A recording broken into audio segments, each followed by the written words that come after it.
جو لوگ اللہ کو راضی کرنا چاہتے ہیں ان کو یہ پتہ ہی نہیں ہے کہ اللہ کو راضی کرنے کے لیے کیا کرنا پڑے گا آپ کو. ہمارے حضرت ایک بات فرمایا کرتے تھے کہ جو دیندار بننا چاہتے ہیں ان کو دیندار بننا آتا نہیں ہے. دیکھو ہر چیز سیکھنی پڑتی ہے. آپ اگر صحت مند بننا چاہتے ہو تو کیا صرف محنت سے بن جاؤ گے؟ صحت مند بننا آنا چاہیے. وہ ڈاکٹر بتائے گا, حکیم بتائے گا, وہ صحت کی ڈیفینیشن بھی بتائے گا کہ صحت کا مطلب کیا ہے. آپ سمجھ رہے ہو کہ صحت کا مطلب ہے کہ ایسے گول گپا ہو جاؤں میں. عام نارمل آدمی یہی سمجھتا ہے. پتلے لوگ موٹوں کو دیکھ کے حسرت کرتے ہیں کاش ہم بھی صحت مند ہوتے. ڈاکٹر سے پوچھیں گے وہ کہے گا پتلے کو تو زیادہ صحت مند ہے. عین ممکن ہے ڈاکٹر یہ کہہ دے. موٹا آدمی بہت باریک کو دیکھ کے افسوس کرتا ہے کاش میں بھی ایسا ہلکا پھلکا ہوتا. ہو سکتا ہے وہ بیچارہ بیمار ہو جس کی وجہ سے اتنا باریک ہے. تو ڈاکٹر آپ کو بتائے گا بھائی صحت کی ڈیفینیشن یہ ہے کہ اتنا کولیسٹرول ہو, اتنا فیٹ ہو, شوگر اتنی ہو, بلڈ پریشر اتنا ہو, وغیرہ وغیرہ, ہڈیوں میں کیلشیم اتنا ہو. تو وہ آپ کو صحت کی ڈیفینیشن بھی بتائے گا. اور پھر آپ اس سے سیکھیں گے کہ اس معیار تک, اس ہدف تک پہنچنے کے لیے مجھے کیا کھانا ہے اور کن چیزوں سے ایوائڈ کرنا ہے, ایکسرسائز کون سی کرنی ہے کون سی نہیں کرنی ہے, وغیرہ وغیرہ. جن لوگوں کا پیٹ نکلا ہوا ہوتا ہے نا بہت زیادہ, وہ جب پیٹ کم کرنے کے لیے جاگنگ کرتے ہیں تو وہ لٹک جاتا ہے کیونکہ ہلتا ہے نا, وہ ہلتا ہے دائیں بائیں جا رہے ہیں, ٹھیک ہے, پھر وہ آہستہ آہستہ لٹک جاتا ہے. وہ کہتے ہیں یہ تو کم نہیں ہوا.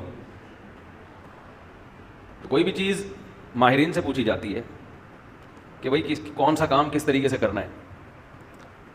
دین کے بارے میں بھی ہدف کیا ہے؟ اللہ کو راضی کرنا. تو اللہ سے پوچھا جائے گا نا کہ تیری رضا کن چیزوں میں ہے, پہلے تو تو ہمیں یہ بتا, پھر ہمیں یہ بتا ان چیزوں کو ہم نے حاصل کیسے کرنا ہے, اس کا طریقہ کار کیا ہے. یہ چیز آپ اللہ سے نہیں پوچھتے. دیکھو کسی ماہر نے بڑی زبردست بات کی ہے کہ اگر آپ کا اپنا کوئی ہدف نہیں ہے نا تو آپ کسی اور کے ویژن کا حصہ بن جاؤ گے. سمجھ رہے ہو؟ اگر آپ کا اپنا کوئی ویژن نہیں ہے کہ میں نے یہاں پہنچنا ہے اس طریقے سے, تو نیوٹرل رہ کے زندگی نہیں گزارو گے, کسی اور کے ویژن کا حصہ بن جاؤ گے. اگر آپ کی اپنی کوئی کمپنی نہیں ہے تو کسی اور کی کمپنی میں جاب کرنی پڑے گی نا آپ کو.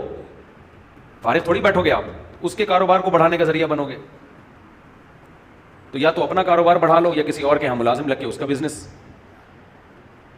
تو اگر آپ کو خود یہ بات نہیں پتا کہ اللہ کن چیزوں سے راضی ہوتا ہے, کیا کرنا ہے کیا نہیں کرنا, تو بہت سے لوگ جن کا ہدف ہے دنیا پرستی, وہ دین کا لیبل لگا کے آپ کو دنیا پرستی میں لگا دیں گے.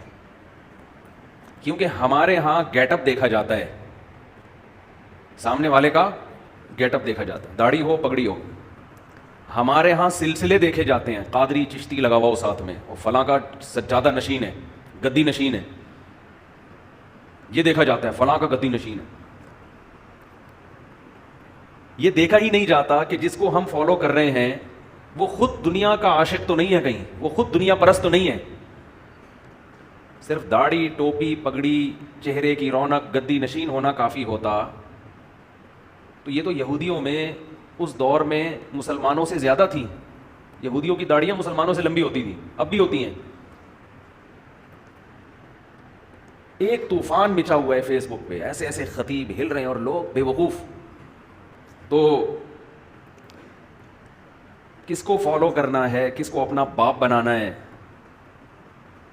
وَجَعَلْنَا مِنْهُمْ أَئِمَّةً يَهْدُونَ بِأَمْرِنَا لَمَّا صَبَرُوا. دیکھو ایسا نہیں ہو سکتا کہ آپ انسان کو فالو نہ کرو. آپ کو میں کتابوں کو مانتا ہوں, کسی شخص کو فالو نہیں کرتا, یہ کہنے کی باتیں ہیں. حقیقت کی دنیا میں یہ نہیں ہو سکتا. جو لوگ کہتے ہیں نا ہم صرف کتابوں کو مانتے ہیں, بابوں کو نہیں مانتے, اماموں کو نہیں مانتے, تو ایسے لوگوں کو بھی ان کے ماتحتوں نے باپ بنایا ہوا ہوتا ہے. وہ اس بابے کو بابا مان رہے ہوتے ہیں. بابے کی ڈیفینیشن کیا ہے؟ جس کو آپ فالو کرو وہ آپ کا بابا ہے, چاہے وہ جوان ہو چاہے وہ بوڑھا ہو. جس کو آپ فالو کر رہے ہیں وہ آپ کا کیا ہے؟ بابا ہے. تو انسان ہمیشہ انسان کو فالو کرتا آ رہا ہے, تبھی تو اللہ نے پیغمبر بھیجے نا, انسان ان کو فالو کرو. ایسے نہیں دے دیا کہ کتابیں دے کے پیغمبر چلے گئے کہ بس کتاب کو فالو کرو. کبھی بھی ایسا نہیں ہوا. ہر پیغمبر کتاب بھی لایا اور ساتھ ساتھ کہا کہ اس کتاب کو سمجھنے میں فالو کس کو کرنا ہے؟ مجھے. اور پیغمبر ایسے افراد دنیا میں چھوڑ کر گئے کتاب کے ساتھ کہ اب کتاب کے ساتھ ساتھ ان افراد کو فالو کرنا ہے.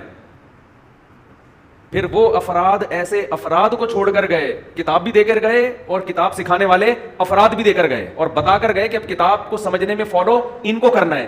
یہ سلسلہ 1400 سال سے آج تک چلا آ رہا ہے. کتاب بابے کے بغیر سمجھی نہیں جا سکتی. جس نے بھی سمجھی ہے گمراہ ہوا ہے, وہ برباد ہو گیا ہے, وہ سیدھے راستے سے ہٹ گیا ہے وہ. اور یہ اللہ کی سنت ہمیشہ سے رہی ہے. وَجَعَلْنَا مِنْهُمْ أَئِمَّةً يَهْدُونَ بِأَمْرِنَا.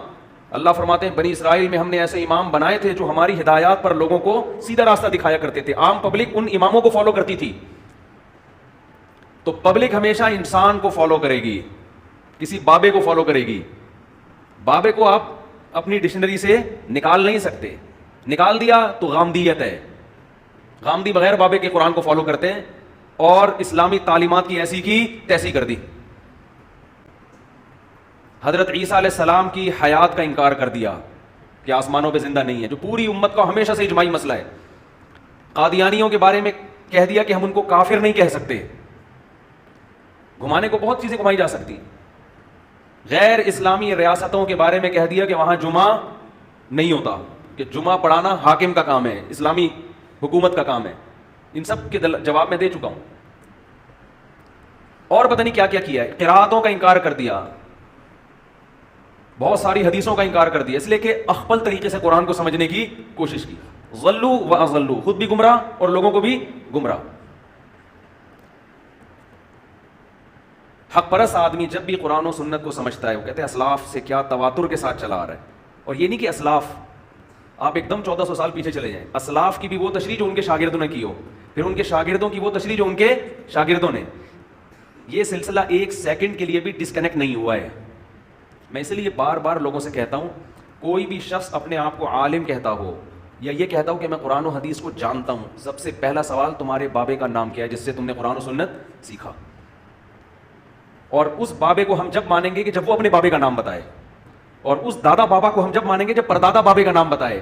یہ سلسلہ محمد صلی اللہ علیہ وسلم تک سند متصل کے ساتھ چلنا ضروری ہے. درمیان میں ایک بابا بھی مارکیٹ سے شارٹ ہو گیا, روحانی لحاظ سے آپ ثابت النسب نہیں ہو. آپ کی اس کا مطلب اوپر جا کے کوئی ایسا بابا آ رہا ہے جس نے کسی کو بابا نہیں بنایا اور اس نے خود سے قرآن و حدیث کو سمجھا ہے. جو خود سے سمجھے گا اسلاف کی رائے کو ہٹا کے وہ یقیناً گمراہ ہوگا. یہاں پھر میں ایک بات کہتا ہوں کہ انہی بابوں کے سلسلوں میں اچھے بابے بھی ہیں اور گمراہ بابے بھی ہیں. بہت سے گمراہ لوگ اپنا سلسلہ پیش کر دیں گے, ہم نے فلاں سے سیکھا, اس نے فلاں سے سیکھا, اس نے. سند کافی نہیں ہے, سند پہلی سیڑھی ہے اہل حق کے گروہ میں شامل ہونے کے لیے. اس کے بعد بھی کچھ شرطیں ہیں, سمجھ رہے ہو, اس کے بعد بھی کچھ شرطیں. وہ شرطیں یہ کہ یہ سلسلہ بھی اہل حق کا ہو, اہل باطل کا نہ ہو. درمیان میں کوئی بابا گمراہ نہ آ رہا ہو. اہل حق بابوں کی ڈیٹیل پیش کرنی پڑے گی. تو اگر بابے ہی نہیں ہے تو اس کا مطلب تو یہ ہوا, دیکھو صحابہ سے زیادہ کوئی ہے جو قرآن کو سمجھ سکے, ان کی زبان میں نازل ہوا.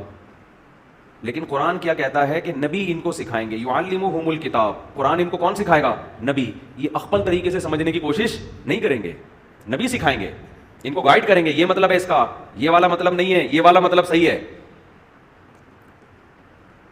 پھر تابعین کی جماعت جب آئی تو جیسے صحابہ براہ راست قرآن نہیں سمجھ سکتے تھے تو کیا تابعین سمجھ سکتے تھے؟ ان کو گائیڈ کس نے کیا؟ صحابہ نے. پھر تبع تابعین کو گائیڈ کس نے کیا؟ تابعین نے.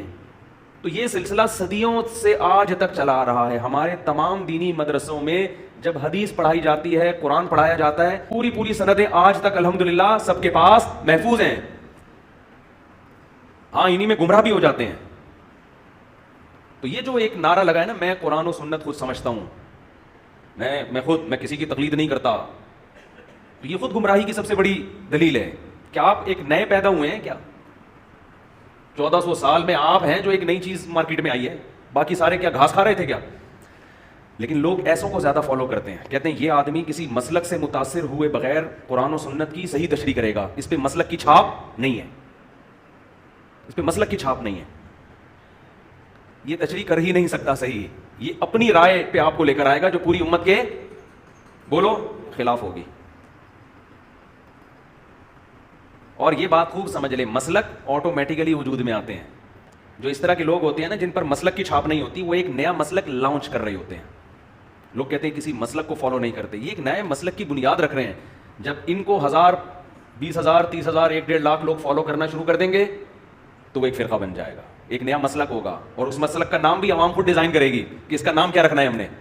مسلکوں کے نام خود سے نہیں رکھے جاتے, پبلک رکھتی ہے. سمجھتے ہیں کہ نہیں سمجھتے ہیں؟